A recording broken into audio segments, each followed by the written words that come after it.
কল্পনা করুন, একদা ব্রিটিশদের লুটের শিকার হয়ে কাঁচা পাট জুট রপ্তানি করে ভারতের অর্থনীতি রক্তাক্ত হয়ে যেত। আজ আইফোনের এক ঝলকেই পেট্রোলিয়ামের সাম্রাজ্য কাঁপছে এবং চীনকে ছাপিয়ে ভারতের ইলেকট্রনিক্স রপ্তানি ছুটছে $1,00,00,000 দিকে। হ্যাঁ, আপনি ঠিক শুনছেন। যে দেশটি কখনো শুধু কয়লা লোহা বিক্রি করে দুনিয়াকে হাসাতো, আজ সেই ভারত আইফোনের জাদুতে বিশ্বের ম্যানুফ্যাকচারিং রাজা হয়ে উঠছে, যা কোনো স্বপ্ন নয়, বরং এক ঐতিহাসিক বিপ্লব যা চীনের স্বপ্ন ভেঙে দিচ্ছে। এই ভিডিওতে আমরা খুলব এর পিছনের রহস্য, কিভাবে মেক ইন ইন্ডিয়ার আগুনে জ্বলে উঠল ভারত, কেন চীনের ফ্যাক্টরিগুলো কাঁপছে এবং কিভাবে এটা আপনার চাকরির স্বপ্নকে বদলে দেবে। থামবেন না, শেষ পর্যন্ত দেখুন, কারণ এখানে লুকিয়ে আছে ভারতের অপ্রতিরোধ্য উত্থানের চাবিকাঠি, যা আপনাকে গর্বে ভরিয়ে তুলবে। আপনি জানেন না কতবার লুট হয়েছে ভারত মাতার সোনার খনি। 19বিংশ শতাব্দীতে ব্রিটিশরা আমাদের থেকে কাঁচা তুলা পাট নিয়ে গিয়ে ইংল্যান্ডে কাপড় বুনত, আর আমরা তাদের তৈরি জামা কিনতে বাধ্য হতাম। একটা চক্র যা আমাদের গরিব করে রেখেছিল। সেই যুগের ছায়া আজও লেগে আছে। যখন আমরা রপ্তানি করি শুধু খনিজ তেল কয়লা, যা কম দামে বিক্রি হয়ে যায়, আর হাই ভ্যালু প্রোডাক্ট যেমন মোবাইল ল্যাপটপ আমদানি করি। কিন্তু শুনুন, এই চক্র ভাঙার সময় এসেছে। 2014 সাল থেকে মোদিজির দৃষ্টিভঙ্গির আলোয় মেক ইন ইন্ডিয়া শুরু হলো, যা বলে ভারত তুমি শুধু কাঁচা বিক্রি করবে না, তুমি তৈরি করবে বিশ্বের স্বপ্ন। এবং দেখুন, আজ আইফোনের মতো জাদুকরি ডিভাইস আমাদের ফ্যাক্টরিতে জন্ম নিচ্ছে, যা চীনের মতো দৈত্যকে চোখে চোখ রেখে লড়াই করছে। এটা কোনো গল্প নয়, এটা ভারতের অর্থনৈতিক মহাযুদ্ধের প্রথম জয়। বন্ধুরা, আপনাদের একটি লাইক আমাদের ভিডিও বানাতে অনেক মোটিভেট করে। এজন্য এখনই একটি লাইক দিন আর সাবস্ক্রাইব করুন, কারণ আমরা আপনাদের জন্য নিত্য নতুন এমন খবর নিয়ে আসি। বন্ধুরা, আপনারা জানেন বিশ্বের অর্থনীতি একটা যুদ্ধক্ষেত্র, যেখানে চীন ছিল রাজা, তার সাপ্লাই চেনের জালে জড়িয়ে সবাইকে বন্দি করে রেখেছে। কিন্তু কোভিডের পর থেকে চায়না প্লাস ওয়ান স্ট্র্যাটেজি শুরু হলো, যা বলে চীনের উপর নির্ভর করা বিপজ্জনক, অন্য দেশ খোঁজো। এবং ভারত তখন কি করলো? আমরা সেই সুযোগকে ছিনিয়ে নিয়েছি। অ্যাপলের মতো জায়ান্ট কোম্পানি চীন ছেড়ে এসে আমাদের দরজায় দাঁড়িয়েছে, কারণ এখানে সস্তা শ্রম নয়, বরং স্থিতিশীলতা এবং সরকারের সমর্থন আছে। আর তা হয়েছে পিএলআই স্কিম, অর্থাৎ প্রোডাকশন লিঙ্কড ইনসেন্টিভ স্কিম দিয়ে। এটা কি? সহজ কথায় সরকার বলছে, যত বেশি তৈরি করবে এবং রপ্তানি করবে, তত বেশি সাবসিডি পাবেন। এর ফলে 2020 থেকে $10 বিলিয়ন বেশি বিনিয়োগ এসেছে ইলেকট্রনিক সেক্টরে। ফলস্বরূপ ফক্সকন, পেগাট্রন, এমনকি টাটা ইলেকট্রনিক্সও এখন ভারতে আইফোন জমাচ্ছে, যা বিশ্বের 1/7 কাছে যাচ্ছে আমাদের তৈরি। তার মানে পৃথিবীর প্রতি 7টা আইফোনের মধ্যে একটা ভারতে তৈরি হচ্ছে। কিন্তু এটা শুধু সংখ্যা নয়, এটা মানুষের জীবনের গল্প। কল্পনা করুন, তামিলনাড়ুর একটা ছোট্ট গ্রামে যুবক রাজু, যে একসময় চা বিক্রি করত, আজ আইফোন অ্যাসেম্বলি লাইনে কাজ করছে এবং তার পরিবারের জন্য স্বপ্ন দেখছে।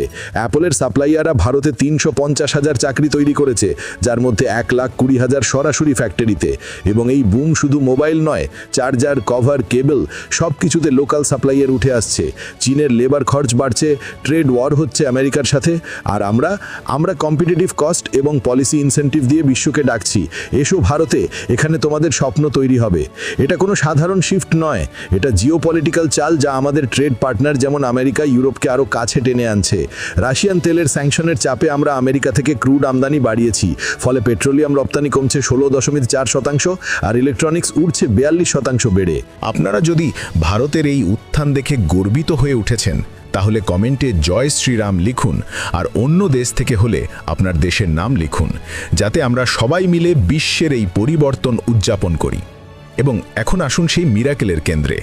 2025 থেকে 26 ফিস্ক্যাল ইয়ারের প্রথম 6 মাসে ভারতের ইলেকট্রনিক্স রপ্তানি লাফিয়ে উঠেছে 42% বেড়ে $22.2 বিলিয়ন, যা গত বছরের $15.6 বিলিয়ন থেকে দ্বিগুণের কাছে।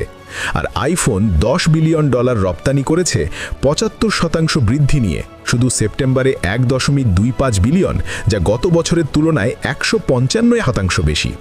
এর ফলে টোটাল স্মার্টফোন রপ্তানি ছাড়িয়েছে $1,00,00,000, প্রায় $12 বিলিয়ন, আর পুরো ইলেকট্রনিক্স এখন তৃতীয় স্থানে উঠে এসেছে।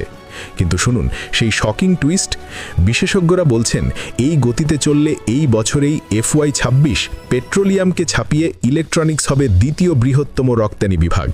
হ্যাঁ, যে পেট্রোলিয়াম ছিল $30.6 বিলিয়ন, নেমে এসেছে 16% কমে, সেটাকে আইফোনের বুম পিছন ঠেলে দিচ্ছে। এটা কোনো ভবিষ্যৎবাণী নয়, কমার্স মিনিস্ট্রির অফিসিয়াল ডেটা থেকে আসছে। গত বছর 38.5 বিলিয়ন ইলেকট্রনিক্স বনাম 44.3 বিলিয়ন পেট্রোল, এবার গ্যাপ শুধু কয়েক বিলিয়ন। চায়নাকে পেছনে ফেলে আমরা এখন বিশ্বের তৃতীয় বৃহত্তম স্মার্টফোন রপ্তানিকারক। 2022-এর সপ্তম থেকে লাভ দিয়ে এটা মেক ইন ইন্ডিয়ার জয়, পিএলআইয়ের বিজয়, যা আমাদের কাঁচামালের শৃঙ্খল থেকে মুক্ত করে হাইটেক ম্যানুফ্যাকচারিংয়ের দিকে নিয়ে যাচ্ছে। এখন আসুন এর প্রভাব দেখি যা আপনার জীবনকে ছুঁয়ে যাবে। প্রথমত, জব ক্রিয়েশন। এই বুমে লক্ষ লক্ষ যুবক যুবতী পাবে চাকরি, অ্যাসেম্বলি থেকে কোয়ালিটি চেক পর্যন্ত। উদাহরণস্বরূপ, একটা আইফোন তৈরিতে শুধু অ্যাসেম্বলি নয়, লোকাল কম্পোনেন্ট যেমন চার্জার কেবিলও দরকার, যা ছোট উদ্যোক্তাদের ব্যবসা বাড়াবে। দ্বিতীয়ত, ট্রেড ব্যালেন্স। আমরা এখনও কিছু চিপ আমদানি করি, কিন্তু রপ্তানির লাভ এটাকে কভার করছে, ফলে কারেন্ট অ্যাকাউন্ট ডেফিসিট কমবে।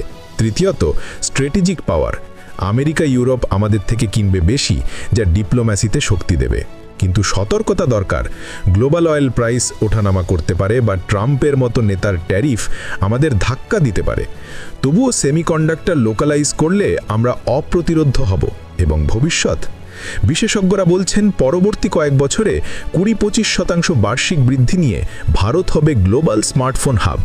তামিলনাড়ু, উত্তরপ্রদেশে সবচেয়ে বেশি ফ্যাক্টরি, যা প্রমাণ করে আমাদের ফেডারেল সিস্টেম কত শক্তিশালী। বন্ধুরা, আমি একজন ভূ রাজনৈতিক বিশ্লেষক হিসেবে এই আইফোন বুমকে দেখে বলছি, এটা শুধু অর্থনীতির জয় নয়, এটা ভারতের আত্মসম্মানের পুনরুদ্ধার। কল্পনা করুন যে দেশটি কখনো উপনিবেশের শিকল ভাঙতে লড়াই করেছে, আজ সেই দেশ টেকনোলজির অস্ত্রে চীনের মতো দৈত্যকে চ্যালেঞ্জ করছে। এটা প্রমাণ করে মোদিজির ভিশন এবং আমাদের যুবশক্তির সমন্বয়ে কোনো অসম্ভব নেই। কিন্তু চ্যালেঞ্জ আছে, আমাদের স্কিল গ্যাপ পূরণ করতে হবে, ইনফ্রাস্ট্রাকচার মজবুত করতে হবে, যাতে এই বুম স্থায়ী হয়। আমি বিশ্বাস করি এই পথে চললে ভারত 2030 নাগাদ 5 ট্রিলিয়ন ইকোনমি ছাড়াবে, এবং আপনারা, আমাদের যুবকরা, এর নায়ক হবেন। ভারত মাতা কি জয় হোক। এই মিরাকল আমাদের সকলের, এবং এটা শুধু শুরু। যদি এই গল্প আপনাকে অনুপ্রাণিত করে, তাহলে সবার সঙ্গে শেয়ার করুন, যাতে সবাই জানো ভারত উঠছে অটলভাবে।